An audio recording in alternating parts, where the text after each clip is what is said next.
দর্শক, অবশেষে ট্রাম্পের আল্টিমেটাম শেষ হওয়ার ২-৩ ঘন্টা আগে থেকে ইরানে স্মরণকালের ভয়াবহ আক্রমণ চালানো শুরু করেছে আমেরিকা ইসরায়েল। ভিডিওতে বুশের প্রদেশে চালানো আক্রমণের তীব্রতা দেখে হয়তো দর্শক আপনারা বুঝতে পারছেন কি পরিমাণ তীব্র ও ভয়ঙ্কর আক্রমণ চালাচ্ছে ইউএস ইসরায়েল।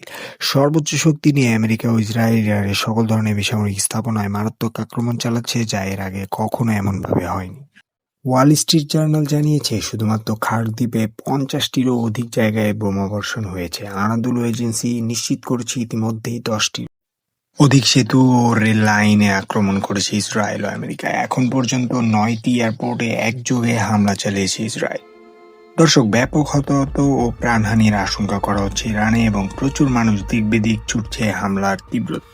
তবে ইরানও যে বসে থাকবে না তা নিশ্চিত। এই যুদ্ধে এক নতুন মোড় নিল আজ, যা আরো ভয়াবহ রূপ ধারণ করবে তা বলার অপেক্ষা রাখে না। ইরান প্রস্তুতি নিচ্ছে প্রতিশোধের এবং সেটি কেমন হয় তাই এবার দেখার পালা।